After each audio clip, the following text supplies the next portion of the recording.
नमस्ते बच्चों। आज मैं आपको कवि गोस्वामी तुलसीदास जी की 10वीं कक्षा की कविता व्याकुल माँ यह पढ़ाने वाली हूँ। पहले मैं आपको तुलसीदास जी का अल्प सा परिचय देती हूँ। गोस्वामी तुलसीदास जी का जन्म 1532 ईस्वी में उत्तर प्रदेश के बांदा जिले के राजापुर नामक गांव में हुआ था।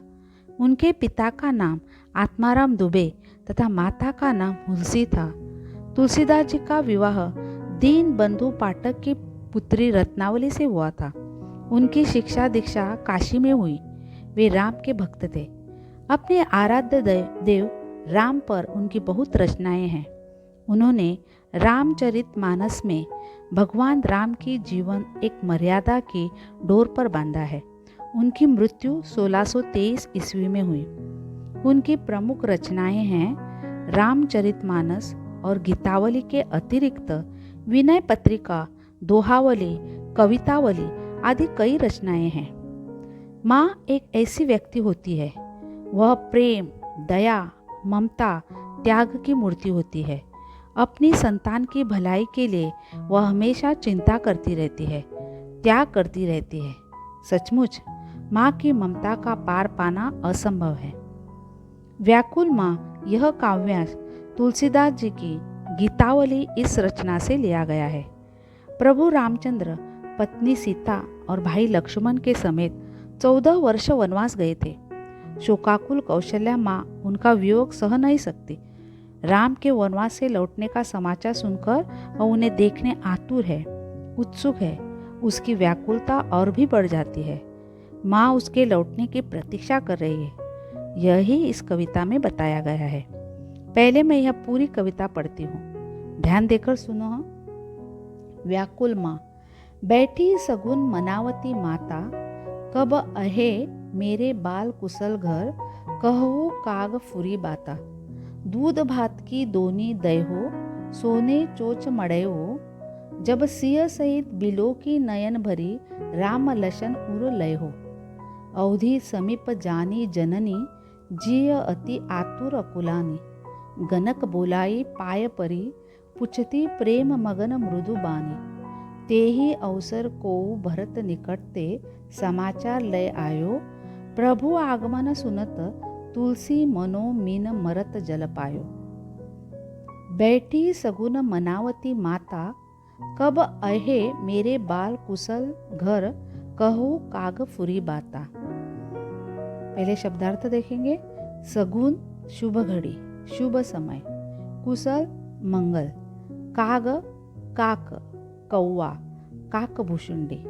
मनावती मना रही है। अहे आएंगे। कहो पूछना। फुरी पूर्ण, सब बात। प्राचीन काल से चलती आई एक सामाजिक मान्यता है। उसके अनुसार अगर कोई रिश्तेदार अथवा मेहमान आपके घर आने वाला है तो उसका शुभ समाचार लेकर कौवा पहले आता है। इसी मान्यता के कारण अपने बेटे राम को बेसब्री से इंतजार करने वाली व्याकुल माँ कौवे से पूछती है, उसे मनाती है और कहती है, हे कौवे, हे काग, मेरे बाल सकुशल, घर लौटने का शुभ शगुन तुम कब ले आओगे। दूध भात की दोनी दहो, सोने चोच मड़े हो, जब सिय सहित बिलो की नयन भरी, राम लशन उर लय हो। शब्दार्थ। दोनी द्रोण, दहो दे दूंगी, मड़े हो मड़वा दूंगी, सिय सहित सीता के साथ, बिलो की देखना, नयन आँख, लशन लक्ष्मण, उर लय हो हृदय से लगाना। माँ कौवे से कहती है, राम, लक्ष्मण और सीता का वापस लौटने का शुभ समाचार तुम ले आओगे तो मैं तुझे द्रोण में दूध भात खिलाऊंगी और तेरी चोच सोने से मड़वा दूंगी। जब सीता के साथ राम लक्ष्मण आएंगे तो उन्हें आंखें भरकर देखना चाहती है और उन्हें अपने हृदय से लगाना चाहती है। इस बात से हमें यह पता चलता है कि माता उनको देखने के लिए कितनी व्याकुल हो गई है। अवधी समीप जानी जननी जिय अति आतुर अकुलानी, गणक बोलाई पाय परी पूछती प्रेम मगन मृदु बानी।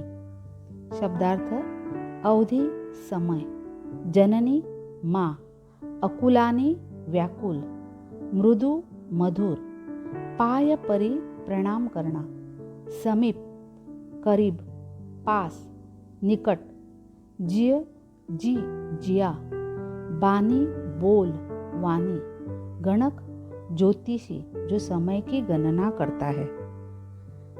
राम के वनवास का समय कब समाप्त होने वाला है, यह जान लेने के लिए वह व्याकुल हो गई है। माँ ज्योतिषी को बुलाकर उनको प्रणाम कर अपनी मधुर वाणी से राम जी के लौट आने का शुभ अवसर पूछ लेते हैं। अवधि समीप है यह जानकर माता अति प्रसन्न हो जाती है। ते ही अवसर को भरत निकट ते समाचार लय आयो, प्रभु आगमन सुनत तुलसी मनो मीन मरत जल पायो। शब्दार्थ: ते ही वह अवसर समय घड़ी को कब निकट ते निकट आएंगे, मनो मानो, मीन मछली, जल पानी। जैसे ही राम के आगमन का समाचार मिला, माँ बड़ी प्रसन्न और खुश होती है।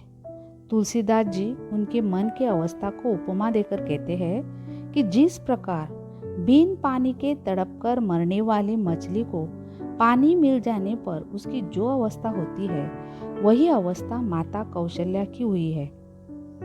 इस तरह माँ की व्याकुल मनोदशा को कवि ने बड़े मार्मिक शब्दों में स्पष्ट किया है। बच्चों, आपको इस कविता का भावार्थ समझ में आया होगा, ऐसी मैं आशा करती हूँ। धन्यवाद।